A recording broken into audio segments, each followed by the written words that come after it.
नमस्कार विद्यार्थी मित्रांनो, आज आपण त्या ठिकाणी पहिली कन्सेप्ट जी पाहणार आहे, तो पहिला प्रॉब्लेम आज आपण त्या ठिकाणी सोडून घेणार आहे. ठीक आहे. त्याच्यामध्ये पहिली काय करावं लागेल आपले, की नेहमीप्रमाणे जेव्हा आपण त्या ठिकाणी आपला प्रॉब्लेम सोडवायला सुरुवात करणार आहे, तेव्हा आपण त्या ठिकाणी आपला नवीन त्या ठिकाणी एक कंपनी क्रिएट करणार आहे. ठीक आहे. आता कंपनी क्रिएट करत असताना आपल्याला सांगितलं गेलंय, create a company with the name IT career accounting problem number 1. मी या ठिकाणी नवीन कंपनी क्रिएट करेल, IT career accounting problem number 1. ठीक आहे. या ठिकाणी ऍड्रेस टाकायचा आहे, ऍट पोस्ट राजगुरुनगर, स्टेट टाका या ठिकाणी महाराष्ट्र, पिनकोड या ठिकाणी टाकायचा आहे 410-505, टेलिफोन नंबर या ठिकाणी टाका, नंतर या ठिकाणी मोबाईल नंबर टाकू शकता, ईमेल आयडी पण या ठिकाणी आपल्याला टाकायचा आहे, वेबसाईट असेल तर टाकू शकता, नसेल तर नाही टाकली तरी चालेल. त्यानंतर इथे सांगितलं की फायनान्शियल इयरची बिगिनिंग फॉर्म म्हणजे काय, की त्या ठिकाणी ज्या इयरला आपण त्या ठिकाणी वर्किंग करणार आहे त्या इयरची आपल्याला या ठिकाणी चालू डेट या ठिकाणी टाकायची आहे. म्हणजे आता जर तुम्ही इयर पाहिलं तर जे काही इयर आहे ते त्या ठिकाणी 24-25 इयर त्या ठिकाणी आपलं चालू आहे. म्हणजे 1/4/2024 ते 31/3/2025 हे इयर आपण त्या ठिकाणी वर्किंग करतो. म्हणजे जे काही इयर चालू होतंय ते म्हणजे 1 एप्रिल 2024 ला त्या ठिकाणी चालू होतंय. म्हणून आपण त्या ठिकाणी या ठिकाणी टाकत असताना 1 एप्रिल 2024 ही डेट या ठिकाणी टाकणार आहे. त्यानंतर पुढची कन्सेप्ट काय, की बुक्स बिगिनिंग फॉर्म म्हणजे जेव्हा तुमचं इयर चालू होईल तेव्हाच त्या ठिकाणी बुक्स पण चालू होईल. त्यामुळे त्या ठिकाणी तुमचं फायनान्शियल इयर बिगिनिंग फॉर्मला जी डेट येणार आहे तीच डेट तुम्हाला त्या ठिकाणी बुक्स बिगिनिंग फॉर्मला या ठिकाणी घ्यावी लागेल. ठीक आहे.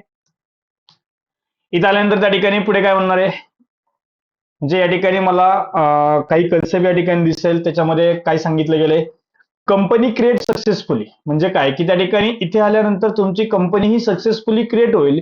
पण त्यानंतर त्या खाली काय सांगितलंय, enable the features as per your business need म्हणजे तुमच्या गरजेनुसार त्या ठिकाणी बिझनेसच्या तुम्हाला जे काही फीचर्स आहे ते त्या ठिकाणी ऑन करायचे. ठीक आहे. मला आता सध्या अकाउंटिंग आणि इन्व्हेंटरीची गरज आहे. मी या ठिकाणी अकाउंटिंग आणि इन्व्हेंटरीला येस करेल आणि त्या ठिकाणी टॅक्सेशनला नो म्हणेल आणि एंटर करेल.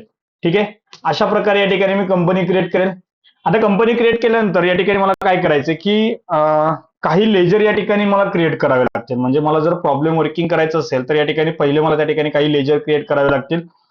या ठिकाणी मी लेजर क्रिएट करू शकतो आणि त्या ठिकाणी मला जर वर्किंग करायचं असेल तर डायरेक्ट व्हाउचर मध्ये त्या ठिकाणी मी वर्किंग करू शकतो. ठीक आहे. आपण आपल्या प्रॉब्लेमला सुरुवात करणार आहे. प्रॉब्लेमला सुरुवात करण्यासाठी आपल्याला त्या ठिकाणी व्हाउचर मध्ये त्या ठिकाणी एंट्रीज करायच्यात. मी या ठिकाणी व्हाउचर मध्ये एंट्रीजला त्या ठिकाणी सुरुवात करेल. त्याच्यामध्ये एंट्री करत असताना तुम्हाला कॉन्ट्रामध्ये काही एंट्री करायची आहे, पेमेंटमध्ये काही एंट्री करायची आहे, रिसिप्टमध्ये काही एंट्री करायची आहे, जर्नलमध्ये करायची आहे, सेलमध्ये एंट्री करायची आणि परचेसमध्ये एंट्री करायची. म्हणजे या ठिकाणी तुम्हाला काय करायचं, की प्रत्येक व्हाउचरमध्ये कशा प्रकारे एंट्री केली जाईल हे तुम्हाला त्या ठिकाणी पाहायचंय. त्यानंतर पुढची कन्सेप्ट काय, की त्या ठिकाणी मला डेबिट नोट आणि क्रेडिट नोट मध्ये पण वर्किंग करायचं. म्हणजे या ठिकाणी तुम्ही पाहू शकता, जर मला त्या ठिकाणी डेबिट नोट आणि क्रेडिट नोट मध्ये वर्किंग करायचं असेल तर मी अल्टर F5 आणि अल्टर F6 चा त्या ठिकाणी उपयोग करेन यासाठी. ठीक आहे. सुरुवात करत असताना पहिली एंट्री मी त्या ठिकाणी सुरुवात करणार आहे. पहिली एंट्री काय सांगितली गेलेली आहे, स्टार्टेड बिझनेस विथ कॅश ₹1,00,000 म्हणजे त्या ठिकाणी आपण बिझनेस स्टार्ट करत असताना बिझनेसमध्ये त्या ठिकाणी ₹1,00,000 आणलेले. म्हणजे जर पैसे येत असेल तर आपण त्या ठिकाणी ती एंट्री कुठे घेणार आहे, रिसिप्ट मध्ये घेणार आहे. म्हणजे या ठिकाणी तुम्ही F6 प्रेस करून पण त्या ठिकाणी ती एंट्री घेऊ शकता. त्याचबरोबर त्या ठिकाणी तुम्ही डायरेक्टली ते टिक केली तरी पण त्या ठिकाणी रिसिप्ट मध्ये येऊ शकता. ठीक आहे. आता रिसिप्ट मध्ये काय सांगितलं गेलंय, की त्या ठिकाणी तुम्ही घेत असताना त्या ठिकाणी वरती अकाउंटच्या पुढे डेबिट घ्यायचं आणि पर्टिक्युलरच्या खाली क्रेडिट घ्यायचंय. म्हणजे यामध्ये तुम्ही वर्किंग करत असताना जर त्या ठिकाणी started business with cash he entry करत असेल तर त्या ठिकाणी तुम्हाला जी काही जर्नल एंट्री करायची आहे ती जर्नल एंट्री तुमची काय होईल, की त्या ठिकाणी cash account debit to capital account होईल. ठीक आहे. म्हणजे या ठिकाणी तुम्हाला काय करायचंय, कॅश अकाउंटला डेबिट द्यायचंय आणि कॅपिटल अकाउंटला त्या ठिकाणी क्रेडिट द्यायचंय. मग तुम्ही या ठिकाणी अकाउंटच्या पुढे काय घेणार आहे, कॅश घेणार आहे. मी डायरेक्टली या ठिकाणी कॅश घेऊ शकतो आणि पर्टिक्युलरच्या पुढे त्या ठिकाणी मला क्रेडिट घ्यायचंय. म्हणजे क्रेडिट मध्ये माझं काय आहे, की कॅपिटल आहे. म्हणजे मी त्या पर्टिक्युलर मध्ये वर्किंग करत असताना त्या ठिकाणी कॅपिटल मला त्या ठिकाणी घ्यावं लागेल. ठीक आहे. पण या ठिकाणी मला पहिलं काय करायचं, की ते कॅपिटल अकाउंट मला क्रिएट करायचं. मग त्यासाठी मी शॉर्टकट की यूज करेन अल्टर C ही शॉर्टकट की त्या ठिकाणी यूज करेल आणि त्याच्यामध्ये मी कॅपिटल हे अकाउंट त्या ठिकाणी घेईल. आता कॅपिटल अकाउंट जर पाहिलं तर आपण कॅपिटल अकाउंटचा अंडर हे त्या ठिकाणी कॅपिटल अकाउंट घेतलं जातं. एंटर करा. एंटर केल्यानंतर या ठिकाणी तुम्हाला 1,00,000. अशा प्रकारे त्या ठिकाणी एंट्री करायची. खाली नॅरेशन या ठिकाणी टाकायचे बिंग स्टार्टेड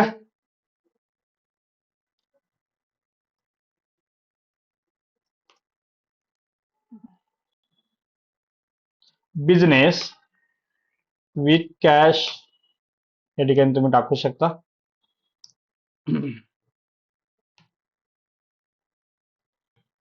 या ठिकाणी तुम्हाला त्या ठिकाणी पिरियड चेंज करावा लागेल. जे काही तुमचं वर्किंग आहे वर्किंगचा पिरियड या ठिकाणी चेंज करा. एंटर करा. मग अशी सांगितल्या प्रकारे त्या ठिकाणी तुम्ही एंट्री करू शकता. Cash account debit to capital account. Narration टाका बिंग स्टार्टेड बिझनेस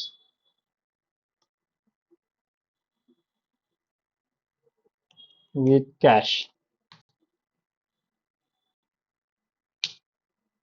त्यानंतर पुढची एंट्री काय सांगितलेली की open a bank account in bank of Maharashtra with deposited by cash ₹5,000. म्हणजे या ठिकाणी ही एंट्री काय सांगते की त्या ठिकाणी तुम्हाला अकाउंट ओपन केलंय पण कुठे केलंय बँक ऑफ महाराष्ट्रामध्ये केलंय आणि डिपॉझिट केले कॅश केलेली आहे ₹5,000. ठीक आहे. आता हे जे काही ट्रान्झॅक्शन आहे हे ट्रान्झॅक्शन त्या ठिकाणी आपण दोन कॅश आणि बँकमध्ये त्या ठिकाणी केले गेलेले आहे म्हणून त्या ठिकाणी ही एंट्री आपल्याला कॉन्ट्रामध्ये घ्यावी लागेल. आता कॉन्ट्रामध्ये एंट्री घेत असताना त्या ठिकाणी इथे पण आपण कन्सेप्ट जर पाहिली तर अकाउंटच्या पुढे डेबिट घेतलं जातं आणि त्या ठिकाणी पर्टिक्युलरच्या खाली क्रेडिट घेतलं जातं. मग त्या ठिकाणी जनरल एंट्री आपण काय करणार आहे की bank of Maharashtra account debit to cash account. म्हणजे या ठिकाणी बँक ऑफ महाराष्ट्र अकाउंटला त्या ठिकाणी जी काही अमाऊंट आहे ती भेटलेली आहे आणि त्या ठिकाणी आपल्याकडून कॅश ही गेलेली आहे म्हणून त्या ठिकाणी तुम्हाला बँक ऑफ महाराष्ट्र त्या ठिकाणी डेबिट घ्यावं लागेल आणि कॅशला त्या ठिकाणी क्रेडिट घ्यावं लागेल. म्हणजे या ठिकाणी अकाउंटच्या पुढे मी काय करेन बँक ऑफ महाराष्ट्र या ठिकाणी घेईन पुन्हा अल्टर सी करेल आणि या ठिकाणी मी काय करेन जे काही माझं अकाउंट आहे ते त्या ठिकाणी मी क्रिएट करून घेईन बँक ऑफ महाराष्ट्र. आता बँकेचं अंडरहेड आपण जर पाहिलं तर त्या ठिकाणी बँक अकाउंट हे अंडरहेड त्या ठिकाणी घेतलं जातं आणि या ठिकाणी कॅश घेणार आहे. या ठिकाणी मी अमाऊंट टाकणार आहे ₹5,000. इथे नोटा टाकल्या तरी चालतात. इथे टाका बिंग ओपन अकाउंट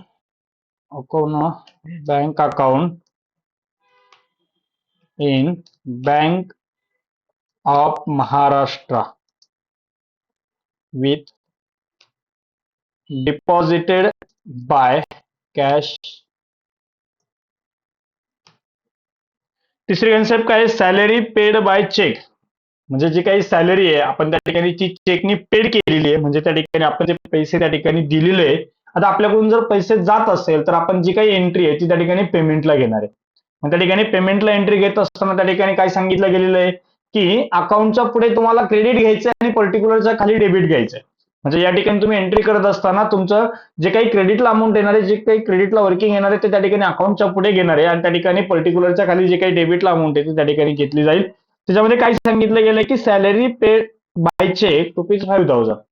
म्हणजे आपण सॅलरी दिलेली आहे पण कशी दिलेली आहे चेकनी दिलेली आहे. कशी दिलेली आहे ₹5,000 दिलेली आहे. किती दिलेली आहे ₹5,000 त्या ठिकाणी आपण दिलेली आहे. त्याच्यामध्ये तुम्ही पाहिलं तर त्या ठिकाणी आपण काय करणार आहे म्हणजे या ठिकाणी एंट्री काय होईल की salary account debit to bank account होईल. म्हणजे या ठिकाणी आपण काय करणार आहे नॉमिनलच्या रूलनुसार त्या ठिकाणी जर एंट्री केली जनरल एंट्री आपण त्या ठिकाणी करणार आहे salary account debit to bank account. म्हणजे चेकने जर त्या ठिकाणी तुमचं वर्किंग जात असेल तर सॅलरी अकाउंट त्या ठिकाणी डेबिट द्यावं लागेल आणि बँकेला त्या ठिकाणी क्रेडिट द्यावं लागेल.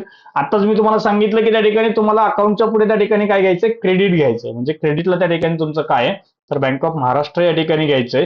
पुन्हा या ठिकाणी मी एक लेजर क्रिएट करेन सॅलरी अकाउंट. त्याचा अंडरहेड त्या ठिकाणी घेईल इनडायरेक्ट एक्सपेन्सेस. ठीक आहे. आता या ठिकाणी इनडायरेक्ट एक्सपेन्सेस टाकून त्या ठिकाणी मी ₹5,000 एंट्री टाकून देईल. या ठिकाणी नॅरेशन टाकून देऊ शकता तुम्ही सॅलरी पेड बाय चेक. तिसरी एंट्री काय सांगितलेली आहे की परचेस बुक्स फ्रॉम ज्ञानसंकुल प्रकाशन 5,000 ऑन क्रेडिट. म्हणजे तुम्ही काय केलंय की त्या ठिकाणी ज्ञानसंकुल प्रकाशन कडून उधारीवरती 5,000च्या त्या ठिकाणी बुक्स खरेदी केले. आता खरेदी केले म्हणजे आपण एंट्री घेत असताना त्या ठिकाणी परचेस मध्ये घेणार आहे. ठीक आहे. आता या ठिकाणी आपण खरेदी करतोय, या ठिकाणी पार्टी अकाउंट नेम टाका. म्हणजे या ठिकाणी मी अल्टर सी करेन आणि त्या ठिकाणी त्या पार्टीचा नेम या ठिकाणी क्रिएट करेन, ज्ञानसंकुल प्रकाशन. आता या ठिकाणी तुम्ही अंडर जर पाहिलं, आपण ज्या व्यक्तीकडून त्या ठिकाणी वस्तू खरेदी करतो ती आपली ज्या ठिकाणी सन्ड्री क्रेडिटर म्हणून वर्किंग करते आणि ज्या व्यक्तीला आपण वस्तू विक्री करतो ती आपली त्या ठिकाणी सन्ड्री डेटर म्हणून वर्किंग करते. आता आपण काय केलंय की ज्ञानसंकुल प्रकाशनकडून त्या ठिकाणी ती वस्तू खरेदी केलेली आहे, म्हणून त्या ठिकाणी त्यांचं जे काही अंडर हेड आहे त्या ठिकाणी सन्ड्री क्रेडिटर आपण या ठिकाणी टाकणार आहे. आता या ठिकाणी तुम्ही पुढे घेतल्यानंतर इथे तुम्हाला त्या ठिकाणी नेम ऑफ आयटम दिसतंय. आपल्याला त्या ठिकाणी नेम ऑफ आयटम मध्ये वर्किंग करायचं नाहीये, तर त्या ठिकाणी अकाउंटिंग इनवाइस मध्ये आणि या ठिकाणी पर्टिक्युलर मध्ये वर्किंग करायचं. म्हणजे तुम्हाला जे काही वर्किंग करायचंय हे पर्टिक्युलर मध्ये त्या ठिकाणी तुम्ही ते वर्किंग करू शकता. त्याच्यामध्ये त्या ठिकाणी जेव्हा तुम्ही परचेस करताय त्यावेळेस त्या ठिकाणी परचेस अकाउंट त्या ठिकाणी टाकलं जाईल. म्हणजे या ठिकाणी तुम्हाला पर्टिक्युलरच्या खाली परचेस अकाउंट त्या ठिकाणी घ्यायचंय. 5,000 रुपये घ्या. या ठिकाणी टाका बिंग परचेस बुक फ्रॉम ज्ञानसंकुल प्रकाशन. अशा प्रकारे त्या ठिकाणी तुम्ही एंट्री करू शकता. आपण काय केलंय की त्या ठिकाणी ज्ञानसंकुल प्रकाशन कडून त्या ठिकाणी परचेस केले, म्हणून पार्टी नेम त्या ठिकाणी आपण ज्ञानसंकुल प्रकाशन घेतलं आणि त्या ठिकाणी पर्टिक्युलर मध्ये आपण परचेस करतोय म्हणून आपण या ठिकाणी परचेस अकाउंट घेतलं. एंटर करा. अशा प्रकारे त्या ठिकाणी तुम्ही एंट्री करणार आहे. त्यानंतर पुढची एंट्री काय आहे की cells book to Sanjay Prakashan. म्हणजे काय की त्या ठिकाणी तुम्ही संजय प्रकाशनला त्या ठिकाणी सेल केलाय ऑन क्रेडिट वरती, त्या ठिकाणी संजय प्रकाशनला तुम्ही सेल केलाय म्हणून मी सेल अकाउंट घेईल आणि सेल अकाउंट मध्ये त्या ठिकाणी एंट्री करत असताना पार्टी अकाउंट नेम आपण या ठिकाणी घेणार आहे. त्यांचं या ठिकाणी नाव टाका संजय प्रकाशन. या ठिकाणी जेव्हा आपण एखाद्या पार्टीला विक्री करतो तेव्हा तो आपला त्या ठिकाणी डेटर्स म्हणून काम करतो. या ठिकाणी डेटर्स टाका. एंटर करा. म्हणजे त्या पार्टीचा अंडर हेड त्या ठिकाणी काय सन्ड्री डेटर्स म्हणून त्या ठिकाणी काम करेल. आणि पर्टिक्युलर मध्ये आपण जर पाहिलं मगाशी आपण जेव्हा त्या ठिकाणी परचेस केला तेव्हा त्या ठिकाणी आपण त्या ठिकाणी परचेस अकाउंट म्हणून घेतलं, पण आता आपण त्या ठिकाणी काय करणार आहे सेल करणार आहे, म्हणून त्या ठिकाणी आपण जे काही वर्किंग आहे हे सेल अकाउंट म्हणून त्या ठिकाणी घेईल. त्यानंतर अमाऊंट टाका.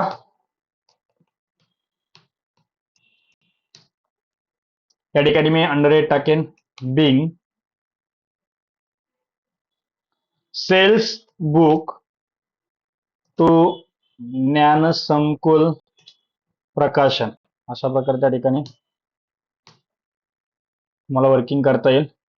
त्याच्यानंतर पुढे काय सांगितलंय रिटर्न बुक टू ज्ञानसंकुल प्रकाशन. आता या ठिकाणी आपण काय केलं की ज्ञानसंकुल प्रकाशन त्या ठिकाणी काय केलं आपण त्या ठिकाणी रिटर्न केलंय. ठीक आहे. म्हणजे आपल्याला वर पाहायचंय की त्या ठिकाणी आपण ज्ञानसंकुल प्रकाशन कडून काय केलं की त्या ठिकाणी खरेदी केले. बरोबर आहे.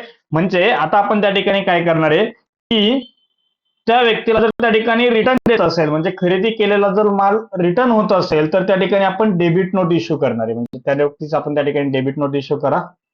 ठीक आहे. इथे घेत असताना आपण त्या ठिकाणी परचेस रिटर्न घेणार आहे. परचेस रिटर्नचा अंडर हे त्या ठिकाणी परचेस अकाउंट असेल. त्याची अमाऊंट या ठिकाणी टाका 1,000 रुपये.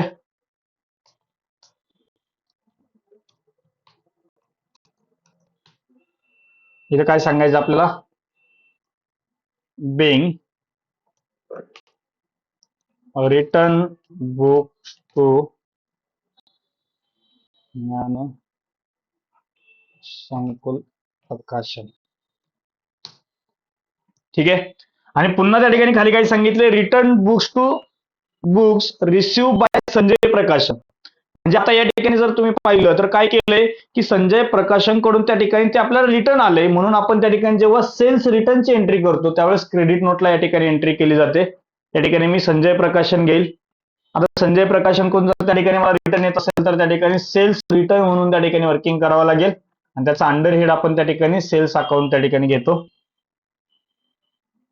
2,000 रुपये त्या ठिकाणी रिटर्न आले.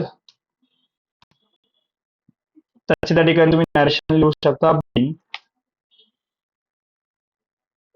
रिटर्न बुक बाय संजय प्रकाशन.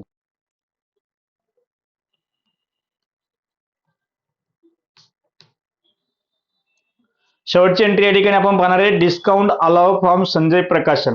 आता डिस्काउंट अलाव म्हणजे काय की त्या ठिकाणी आपण त्या पुढच्या व्यक्तीला डिस्काउंट देतोय, म्हणजे या ठिकाणी तो डिस्काउंट अलाव त्या ठिकाणी होतोय, म्हणजे संजय प्रकाशनला त्या ठिकाणी आपण जो काही डिस्काउंट देणार आहे तो डिस्काउंट आपल्याला या ठिकाणी टाकायचा आहे. आता जी काही एंट्री आहे ती त्या ठिकाणी जर्नल मध्ये घेतली जाईल. जर्नल मध्ये त्या ठिकाणी घेत असताना आपण काय करणार आहे, नॉमिनलचा रूल या ठिकाणी अप्लाय करणार आहे. डिस्काउंट अलावला त्या ठिकाणी डेबिट देणार आहे आणि त्या ठिकाणी संजय प्रकाशनला या ठिकाणी क्रेडिट देणार आहे. ठीक आहे, म्हणून या ठिकाणी मी काय करेन, डिस्काउंट अलाउड 100 घ्या, इनडायरेक्ट एक्सपेन्सेस, म्हणजे त्या ठिकाणी आपल्याला जे काही संजय प्रकाशनकडून त्या ठिकाणी पेमेंट येणार होतं ते आता त्या ठिकाणी येणार नाही, म्हणजे त्यांना आपण त्या ठिकाणी काय करणार आहे, 500 रुपयाचा डिस्काउंट त्या ठिकाणी देणार आहे. त्यानंतर त्या ठिकाणी आपण घेणार आहे संजय प्रकाशन, या ठिकाणी घ्या बिंग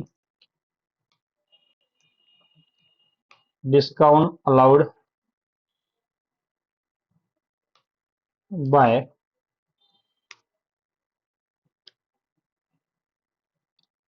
संजय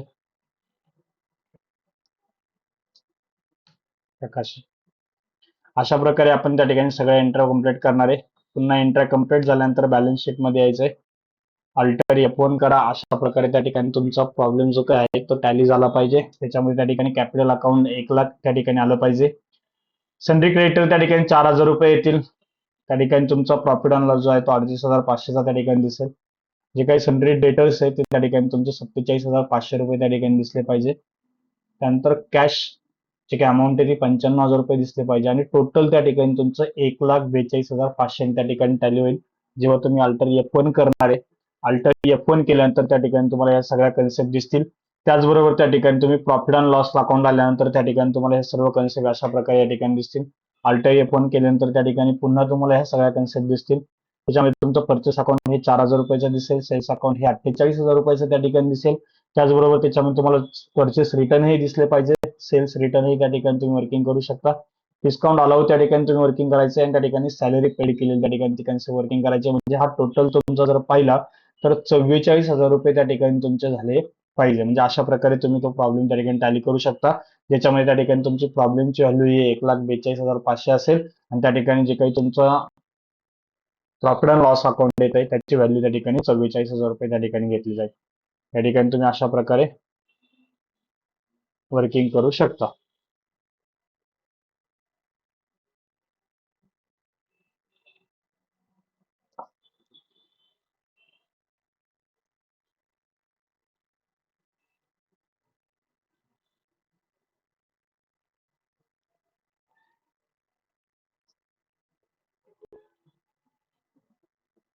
डेबुक मध्येही त्या ठिकाणी तुम्ही तुमच्या प्रकारे एंट्री पाहू शकता. अशा प्रकारे त्या ठिकाणी तुम्हाला डेबुक मध्ये पण एंट्री करता येतील. डेबुक मध्येही त्या ठिकाणी तुम्ही तुमच्या सर्व एंट्री त्या ठिकाणी व्यवस्थित पाहू शकता. अशा प्रकारे त्या ठिकाणी तुमचा पहिला प्रॉब्लेम या ठिकाणी टॅली होतो.